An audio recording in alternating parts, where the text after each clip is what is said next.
Assalamu alaikum wa rahmatullahi wa barakatuh. Welcome again to the Path You Take podcast, where the path you take is the path you make. I'm joined here by respected brother Ali Reza Muljiani. Assalamu alaikum, brother. Alaikum salam. How are you? Alhamdulillah, how are you? Thank you again for coming. I know we're taking some valuable time out of your day, and I hope to get the best out of it, inshallah. Inshallah. So I know we spoke behind scenes a little bit, but for the viewers who don't know you personally and don't know what exactly you do, you mind sharing that? Yeah, absolutely. Name's Ali Reza Muljiani. I graduated from UBC in 2020, so peak COVID time, as an engineer. So I specialized MashaAllah. in materials engineering, and then within that, I kind of specialized in biomaterials. So I spent a lot of time, working on hip implants, artificial muscles, and all that kind of stuff. So a bit more into research from my Hmm. education perspective. But now, I work as a management consulting for a company called as Deloitte Hmm. in the manufacturing space.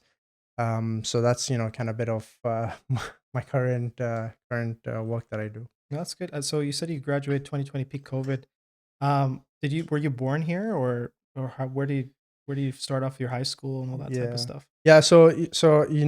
I was actually born in Oman in Muscat, Okay. and when I was pretty much a baby itself, we kind of moved to Dubai. All right. I spent about 18-ish years in Dubai, and I did my kindergarten, my middle school, high school, everything Mhm. in the same school itself. And yeah, I eventually immigrated here in 2015, so almost 10 years ago now, to just join university. Yeah. So I did all my schooling at in Dubai, Mhm. and it was actually just in like an all boys school over there. Like growing up in the Middle East was pretty interesting. Yeah. Very very different to what it is now, Yeah. and of course very different to Canada. So when I moved here in 2015, I moved here just solely for university. I came here, I joined UBC, and yeah, it was kind of interesting, setup, Yeah. and very different Very from different, yeah. um, coming up from an Islamic environment, all boys school, Yeah. and you come Canada, come to Vancouver, come to UBC. It And you see everything. Everything is was yeah, yeah, everything's in front of you. So very did very how did you different. find yourself with that transition from being obviously different type of society, different environment, where Islamic values are seen as almost law over there, right? So you're supposed to act a certain way, you dress a certain way, speak a certain way, more modest per se, Hmm. more traditional. But then you come to more of a Western society where, again, as you said, just a lot different. How did you find yourself navigating through that? Yeah, I mean, I would say the first couple of months and maybe a year or two is more like a shock, right? Okay. It's like you come here and it's like, whoa, what's going on over here? It's something Were totally you different. expecting it, or is it like a more unexpected for you? Yeah, to be honest, I don't know what I was expecting. Yeah. Of course, I knew it was not going to be Not like the same, obviously. not the Yeah. same. I was always being told that okay, when you go over there, it's going to be very different, and all this stuff. But I didn't know, really What what was degree the of difference is going to yeah be? and the Okay. extent of Yeah. it. So the first years or something like that is more like a shock, and so then you're like, oh, I don't know what this is, so I'm not going to go in that Yeah. environment in general, right? You kind of play on the more cautious side in general, Hmm. purely out of like not knowing and out of shock, right? But as you spend more years out here, you kind of you get exposed to certain things and stuff like that, and then you choose not to go to certain places, or you choose not to associate yourself with certain people or friends or situations in Yeah. general, right?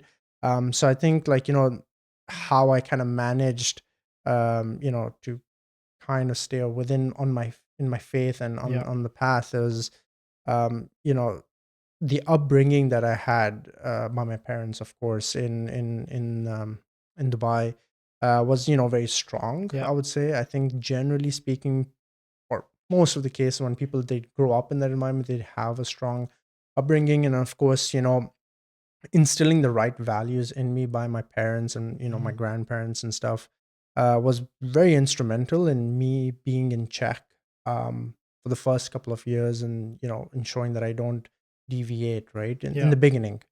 And then once those values kind of like get really instilled and you actually notice that, okay, these are my core values. I know that these are this is the truth. And now I'm seeing all of this, you now automatically tend to not go towards those Yeah. things, right? So having a strong foundation, thanks to my parents, was very instrumental. And then it's like, it kind of builds on to Yeah. that itself. Um, so that was kind of how I stayed. And then, because I moved here all by myself, my parents were still back Yeah. in the Middle East. The main kind of connection and checks that I would have would be like, through FaceTime, through WhatsApp calls or whatever. And then, they would encourage me to, continue taking Islamic classes, or, did you go to the mosque today Friday or not? prayers. Yeah. Friday prayers, or did you go, maybe you should join the madrasa and all Yeah. these type of things. And it's like, okay, I don't have the time. I have my Mhm. school, blah blah blah. But they kind of encouraged me to stay in touch with faith. And eventually kind of got involved with the madrasa, and kind of started to go on a regular basis. And Mhm. we can have a conversation a bit later on as well. But I spent some time with TMA, which is like a Shia Muslim Yep. club within the universities itself, and that kind of helped me stay in my faith as well. Yeah. So I guess the big thing is also surrounding yourself with people with the same values, Yeah, right? absolutely. Yeah, yeah. I mean, within university it's like you can have a bunch of different people, right? And the great part of a big university like this is there are a lot of people that align to your values as well. So, the first year or two is like you're kind of just trying to navigate yourself Yeah. through university. And then you find your group of people, and then you kind of ensure that okay, they have the right values that you're also looking for. And then you stay with them, and then you kind of you kind of force yourself um to be surrounded by the right type of Mhm. people, based on what you want your outcome to be, right? And if you want to end up in you know different places, Yeah, of course, you you go go to to different different places. places. That's Yeah. that's always the thing, right? So a lot of people oftentimes, university, even in high school, right? You surround yourself with, we're friends, we're having fun, having a good time, but then you find your place in a place where obviously where, yeah, God would not want you to be in that type of place. Mhm. Oh, don't worry, I'm not partaking in certain activities, but it only takes a certain amount of time until you end up maybe partaking in some of those activities, Yeah. right? And then Yeah. once you kind of remove one veil of your personal hijab, your own modesty, another one comes off and another one comes off. It's always baby steps, but Hmm. having the right people to kind of keep you in check. And for you was your family, your parents were also keeping you in check. Hmm. FaceTime was always a big thing. I bet Yeah. there were late at nights too, the time difference, always Yeah, calling, yeah, right? yeah, That yeah, itself was probably a big sacrifice. yeah. It's- Yeah, yeah. yeah, yeah, I bet that was late times for yeah. them, and sometimes for me, I Yeah, guess. But yeah. sacrifice both ways, mashallah. So I want to also touch base more towards your education. So you said Hmm. you spent what 4 or 5 years in UBC, or Yeah, and then you're doing consulting now. So how did you get from engineering into consulting? yeah. Because some people might look at that and be like, okay, these are two different worlds. Yeah, How are they kind of connected in your career path? yeah. So yeah, we'll talk maybe a bit about my whole kind of Yeah. career journey for the time being. So I joined engineering 2015. I Yeah. kind of like went through the normal engineering program, Hmm. and then I did a bunch of like co-op programs along with this. So co-op is like you do like work experience Yeah. between your courses. And I just, because I was new to the country, I just Hmm. needed like Canadian work experience, and kind of I didn't know what were the different companies out here. I don't know what Hmm. kind of engineering work folks do out here and things like that. So you join a program like this, and they kind of help you with your resume and your cover letter and blah blah blah. Um, so in my second or third year, I kind of did like a co-op with one of my previous employers. It's a company known as P&G. Hmm. They're just like a manufacturer based in Belleville, Ontario. Okay. And I went there. I did 8 months of a co-op over there, and then it's like, okay, I got a feel of what real engineering work, what like manufacturing kind of Yeah. work is. And growing up, I always thought, I'd kind of be a bit more of like a scientist behind a lab, cool, mixing Yeah, yeah. certain Wet chemicals lab and coat. yeah, lab Yeah, coat and yeah, yeah, goggles yeah, and, mix certain like chemicals and boom, and oh, you discover something great, and I'm going to be the yeah. next guy. So I always thought I would be more in that kind of research Mhm, environment. But then after my co-op, I was like, you know what? Like, this was really interesting. Like, this mhm. kind of like fast-paced manufacturing was like, real tangible things that you can You're seeing see and results right away. you see Yeah. results right away. So I was like, okay, this is great. So, okay, that's part of what co-op Mhm. is. Like, you get these different experiences and stuff. Um, and then I kind of came back. I continued my schooling, and then I did a bit of actually during my co-op time I had an option to go for an exchange program abroad in Denmark. And I remember asking one of my senior managers and my Yeah. mentors at the company at that time. I was like, what would make me more employable? Like if I came back and I did a co-op program with you again for another 4 months, or if I went and I did like a exchange program in Denmark for Yeah. 4 months, what would make me more desirable Mhm. to you as an employer? And he said exchange. And like the reason why I say this is that I feel a lot of people don't kind of take this opportunity to go and explore the world and go to like kind of unfamiliar environment. Getting outside your comfort zone is Y- for some people is very difficult. They don't the unknown, Yeah, right? To take that extra step. No, I yeah. understand that, but And yeah, like I remember like I came in and I like when I moved here yeah. first I stayed in residences, and there was this big poster and it said like go away, and I was like, how would I go away? I'm already away You're already from home. Yeah, there's nowhere to go away too. yeah. But then Yeah, like that I had this conversation with the senior manager, yeah. and my dad really encouraged me. He's like, take these opportunities and explore and see Mhm, what you want, right? So midway through, I did an exchange program. So I mhm. went to Denmark. I spent 4 months over there. Again, like new country, like not even English Yeah, speaking. yeah. Completely different education system, like Mhm. drastically different education system. They don't. A lot of their final exams is oral, not even written. So it was very interesting. Um, during my time over there, I took one of my courses that I took kind of exposed me to like entrepreneurship Mhm. environment. So they kind of, they match you with like a business student and an engineering student, and they give you a technology and they try to make a business case out of it.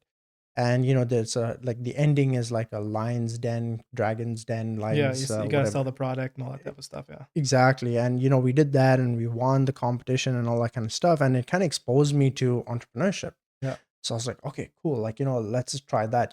I tried that, failed at that. It was, I don't think it worked too well for us. There were a bunch of other, factors that kind of came along, but it enabled me to kind of like, explore the business side of things, right? Yeah.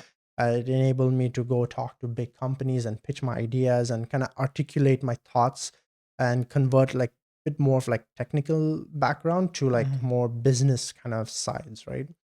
So that was like, again, like a building block to my experiences and my career. Okay, I finished that. I came back. And then, I was like, I really want to be a researcher. Like I feel like I'll be great at it. Yeah.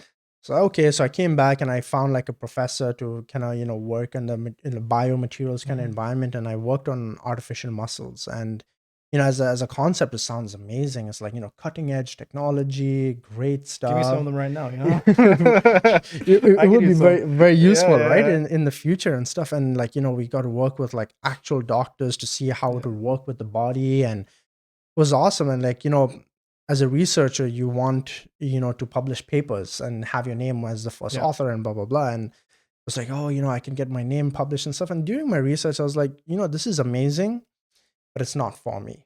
It's too slow paced, it's too unknown, it's just not what I'm looking for. But I was glad that I actually did that, right? So okay, that was like an additional block to my Yeah. career where I can now write papers and research stuff. Anyways, I eventually kind of graduated 2020, Peak COVID. peak COVID. Oh my. All companies stopped hiring. Yeah. It was like, okay, now what do I do? I've spent 5 years in an international environment.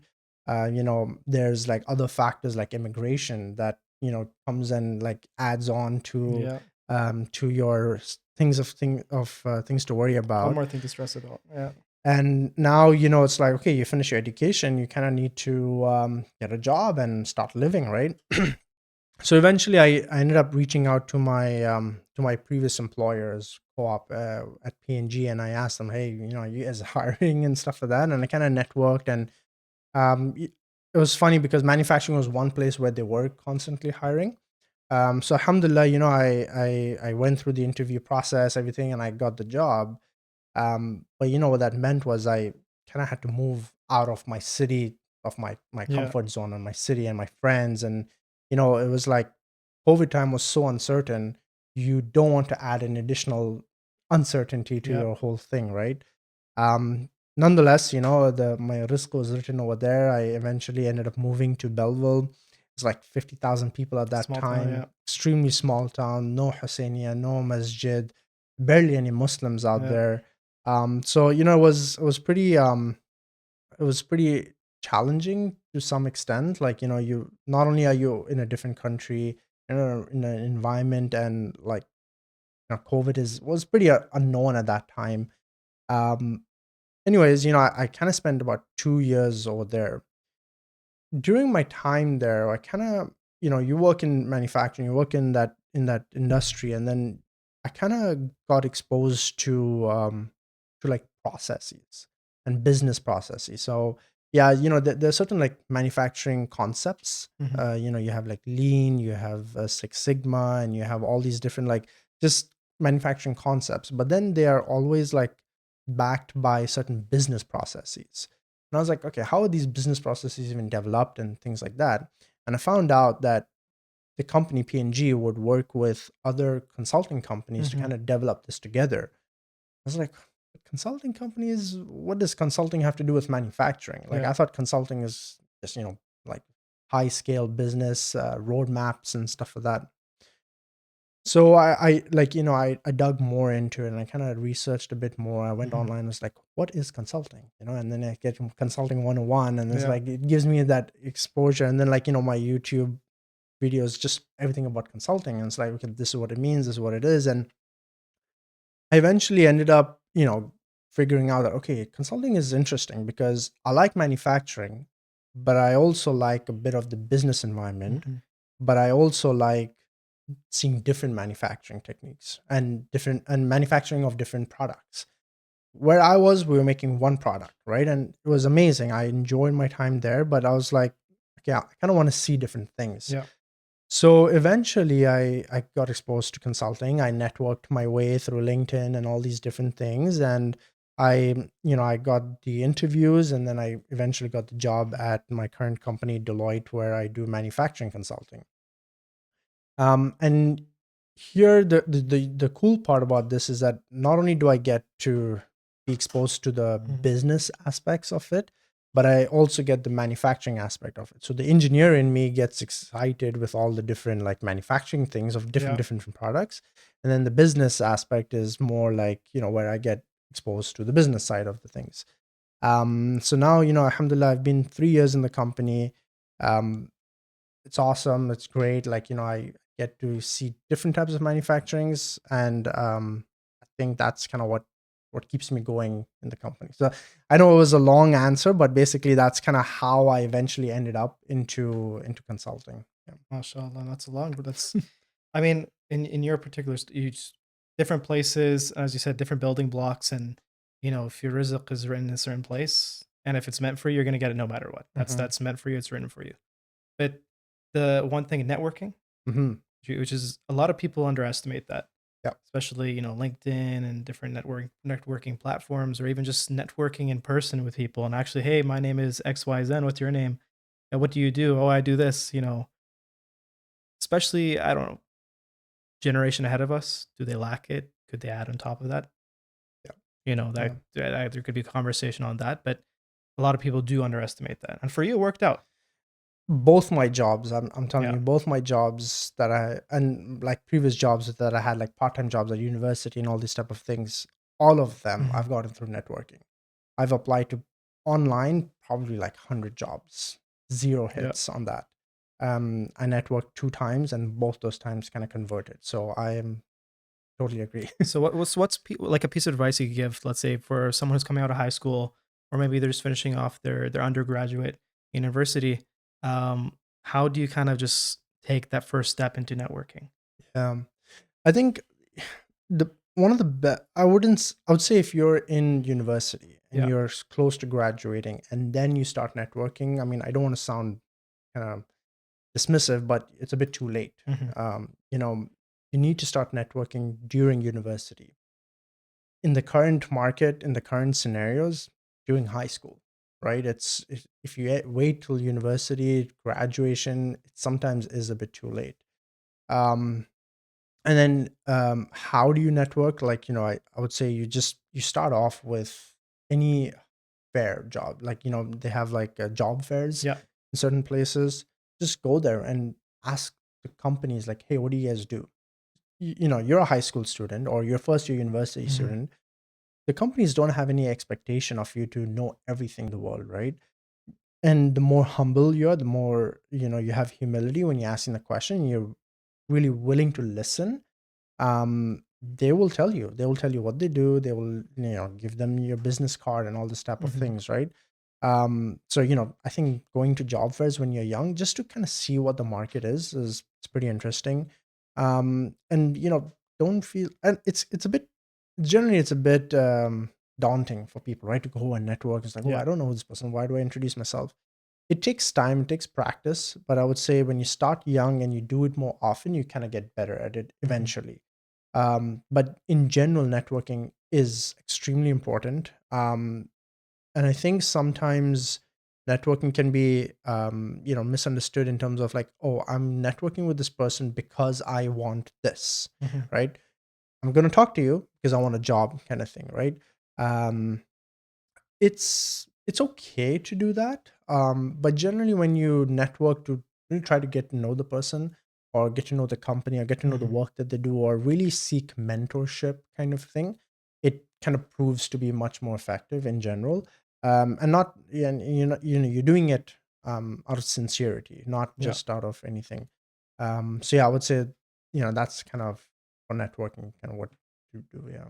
Would you also like also suggest or advise even networking within even the community itself, right? Yeah. Because mashallah, we live in a big community here in Vancouver, and you have people of all kinds of different professions. You have doctors, you have dentists, you have surgeons, you have uh, everything you think of, right? Yeah. Lawyers, engineers, as yourself. I feel like a lot of people sometimes, underestimate even that level of, just networking. Mhm. We're there, we already have like a common leveling. We have already similar ideologies, similar faith, you know, similar belief systems, some almost similar upbringing as well. Yeah. So we already have a neutral ground, Yeah. right? Yeah. So what's stopping us from taking that one step of just Yeah. even the simple handshakes, like brother, haven't seen you Yeah. before, or I Yeah. always see you. What's your name? Yeah. Yeah. Right? And it's a low barrier to entry, right? Yeah. You probably see the person's face like A million times, every every day, every Friday, every Friday, every Thursday. Saturday program, right? Yeah, you see the person. Yeah, It's like, hey Sam, my name's this. yeah, What do you do? Something like that, right? Or if you're a high school student, first year yeah, university student, you can ask your parent, like, hey, can you introduce me to this person? Or mhm, do you know anyone who is a doctor? Like, I want to be a doctor. Like, yeah, do you know anyone who's a doctor in the community? Can you introduce me to them, right? Or an mhm, engineer or whatever, right? Or a business person or an artist, or it, mhm, it can be anything, like a teacher, right? Um, it is extremely important, and it's very no, I wouldn't say surprising, but very unknown to the community that there's so many different people doing so many different yeah, things that people are interested in, mhm, right? There was this conference, like the Shia professional yeah, yeah, conferences and stuff like that. And I went for the one that was here in Vancouver, I think about a year or two give or take. ago. It was UBC, I believe, right? Yeah, Yeah, and it was amazing. There was someone who's a doctor, someone who's a lawyer, someone who's an engineer, yeah, someone who's in marketing, someone who's in dentistry, someone who's, uh, you know, having a business selling car parts, mhm, someone who is, doing something totally different. And just to see everyone together, and it's like, wow, we have so many services in our community that we should be going towards mhm, and giving them business, yeah, right? and helping and supporting our community kind of grow in general. So yeah, networking within a community is a very easy, low barrier to entry.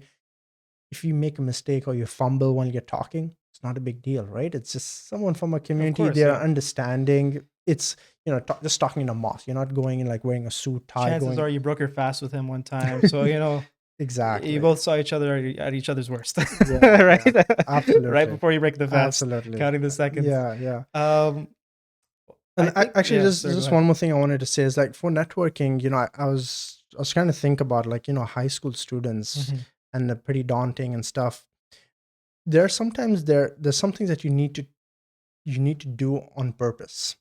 And I'll give you an example. Like Hmm. during university, like again, growing up in the Gulf, all boys Yeah. school, very different Hmm. environment. I didn't know what Canada and how it is to kind of work in this kind of environment. Um, so I kind of wanted to improve my public speaking skills in general. Yeah. So at UBC, I joined the MUN, like the Model United Nations thing. And sure, everyone has their opinions of what MUN is or the United Nations, Hmm. what it stands for, and all of that is fine and great and cool. But I joined it for a very specific purpose, which was to be able to kind of research on Yeah. topics that I have no idea about. I know nothing about policy, and be able to talk to people and reach out to people and kind Hmm. of work together with them, right? I spent one full year doing Model United Nations. I went to the different conferences and went to the headquarters and all this kind of stuff Hmm. with the sole intention of improving my public speaking skills, right? So when people fear networking and stuff like that, there are some things that you can do to kind of like force yourself in that situation that you have no other way back out, and you just have to learn that way, Yeah. right? So that was just something that came to mind as a suggestion for the youth. I mean, that's even in high school. Like high school, we have all Yeah. these types of clubs and stuff. You have like Mm-hmm. debate club or Mm-hmm. Natural Geographic Club or whatever Mm-hmm. XYZ club, the local book club. Yeah. Even simple as that, just sit down and read a book in front of other people. That is nerve wracking the first couple times, but once you actually do it once, twice, thrice, you break that barrier. Like, okay, it's not that bad. Yeah. Exactly. What I was gonna say as well, just touching back into like networking within the community is, I feel that a lot of the times the youth or even community members themselves maybe underestimate the level of willingness that people are willing to go to help out. For example, like if someone who's just graduated high school or doing their undergraduate and they're really interested in like dentistry or becoming a doctor or lawyer, a lot of the times these people would be more than happy, like a professional, be like, "Oh, come job shadow with me. Mm-hmm. You come take a look what a day in the life is." Mm-hmm. And I've seen many people in the community that are willing to do that, but Mm-hmm. it's just, where's the youth or the youngster saying, "Hey, I want to do it. my name is XY, my name is Muhammad, and I'd love to shadow you if that's possible." Yeah. People usually get excited. They want to, "Hey, this is what I do. This is how my life is." They usually get hyped up.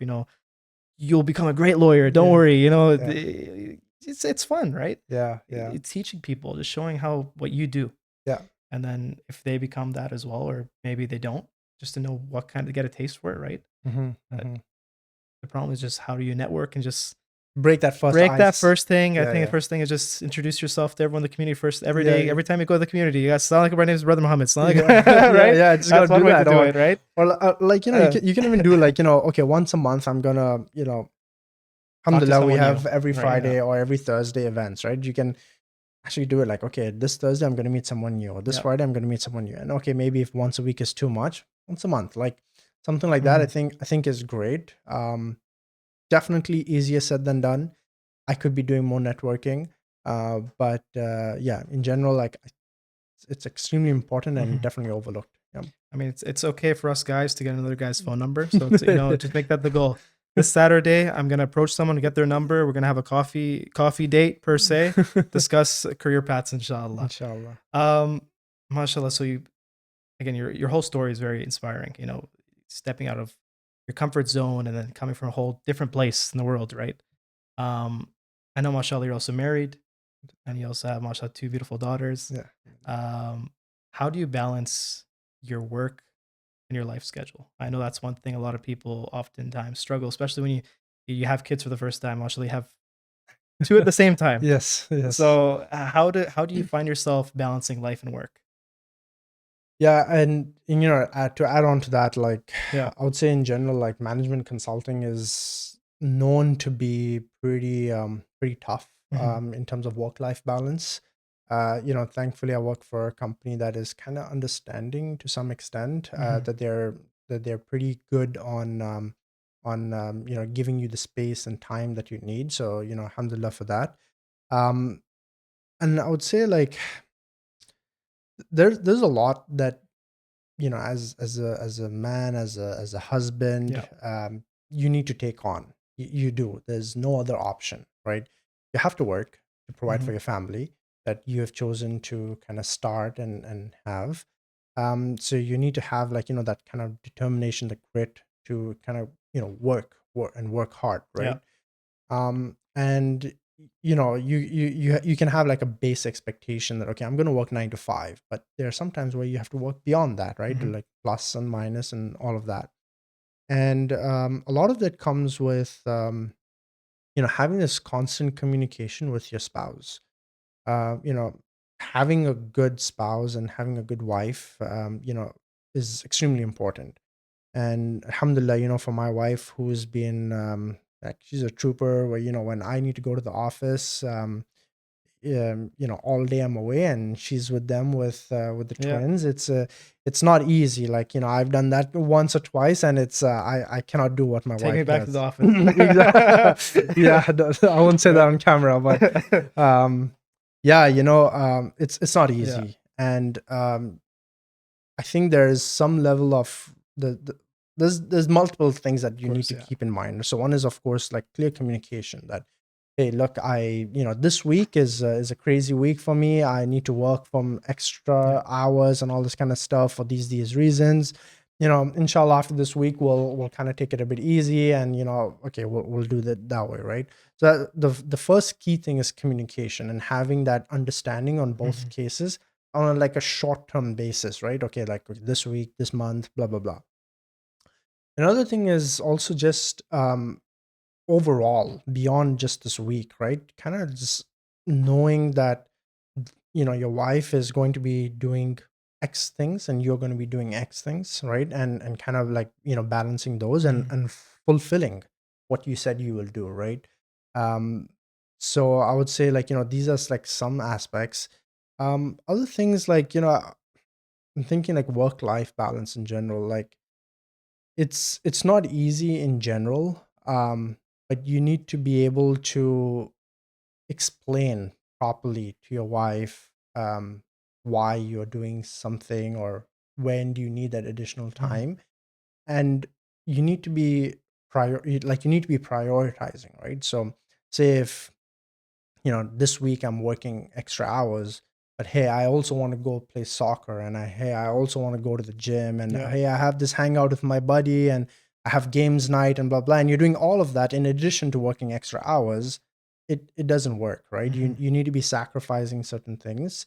You need to be sacrificing some things on yourself, something that you thought was fun, um that you should may not necessarily have having to No, be of course, yeah. doing at this time and this stage in life, right? Mhm. Once inshallah, the babies grow up older, and I can go and do some other things that I wanted to do, right?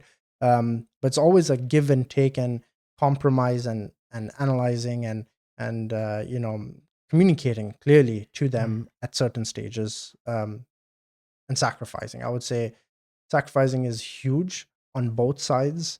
Um, you either sacrifice, your fun times, or you sacrifice your standard of living, Yeah. or you have to sacrifice something. Mhm. And a lot of times people are not willing to do that. It's just that you need to have an honest conversation with your wife, know what are the things that are non-negotiable, Mhm. and what are the things that are negotiable, and when can you accordingly pull them. Yeah. One thing you did say, which I believe almost every one of our guests said, was having a good spouse. Hmm. Just it's a difference between night and day, right? Having someone like a support system who supports you at home, obviously vice versa as well. It just, they always say, I wouldn't be the person I am today if I didn't have, this person at home always supporting me, long hours at work. Hmm. someone's at home with the kids, and obviously the kid, I have kids of my own, so I know Yeah. sometimes I stay at home with my two girls, didn't have them at the same time. Thankful, alhamdulillah. That's my own struggle, but now one's on top of the fridge and the other one wants to play Nintendo. Yeah. So they're both at different levels. But I spend a couple hours with them. I'm like, I don't know, how does she do this? Yeah. Yeah. Take me back to work. Let me get paid. Yeah. But that's one big thing, and then compromises, right? Uh, Sacrifices, prioritizing. That's something that I feel like a lot of times people underestimate when they're going to marriage. There's so many different things you have to take into account, right? Especially when it comes into marriage. It's the person you're marrying, right? That's one big thing. And then what is marriage? Mhm. Sometimes they have this almost this fantasy in their head, like I'm gonna come home, every day's gonna be like a wonderful movie night every night, sunshine, lollipops, everything's perfect. Yeah. But maybe during that honeymoon phase, but once you've come past that and you come back to the real world, whether you're studying or working and studying, it's a whole lot different, Mhm. right? That's when it's like, okay, how can I go to the gym, play soccer, take care of the kids, hang out with a wife, and go to school and go to work, Mhm. right?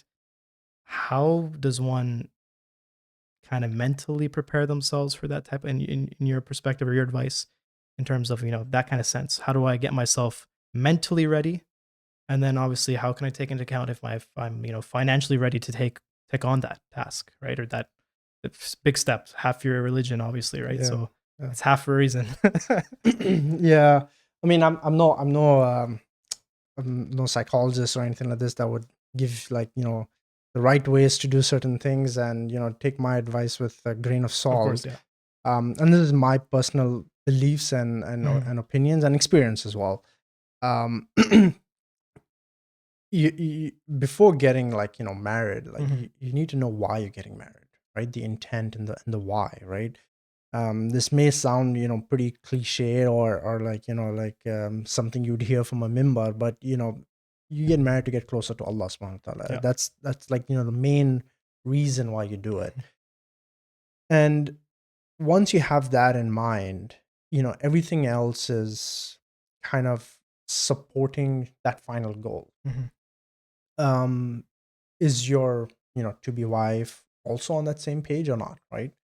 Do they just want like flashy cars and flashy houses and jewelry and all this kind of stuff, or are they also like okay, no, yeah, I want to have a good standard of living, of Mhm. course. No one wants not to have a good standard of living. But am I willing to kind of sacrifice some things to get closer to Allah, right? And is the man willing to do certain things to again eventually get closer to Allah subhanahu wa Yeah. ta'ala, right? Um, so I think like the intent is extremely important. Mhm. And a lot of the times, or what I see is that sometimes, Islam, of course, says to get married early. Yeah. And it's extremely important to get married early, for men and even for women as well, right? At a certain age. Yes, it's important, but you need to be able to kind of support the person you're taking on, right? You're taking someone's daughter, right? I remember this. I mean, in general, like marriage advice that my mom would always tell me. Yeah. She's like, you know, you should treat your wife the way you'd expect, someone treats your sister, right? And like when you take that into perspective, like you want your sister to be Of taken course, care yeah. of, and that's the same way you should be treating your wife, because she is someone else's sister and she is someone else's daughter as well, Yeah. right? um and eventually she's going to be the mother of your children. Mhm. So how do you kind of select based on these type of aspects, right? So eventually, like what is the why, and then when you are selecting, like you see your situation at that stage, right? Are you to some extent financially able to support yourself Mhm. and your wife? You're taking on this responsibility, and as a man you need to be providing, right? um you need to be, and can the wife help? Absolutely, right? I mean, Yeah. in this day and age, you sometimes need dual incomes if you Yeah. want a certain No, standard yeah. of living. But for whatever reason, if she's unable to work, doesn't want to work, it's not her responsibility, right? But are you able to bring in some amount of money to the house to, whatever, pay rent or how or food or any of Yeah. these type of things, right? Sometimes I find, like, if people get married too soon, like, first year university or something like this, like sometimes it can, you know, be challenging.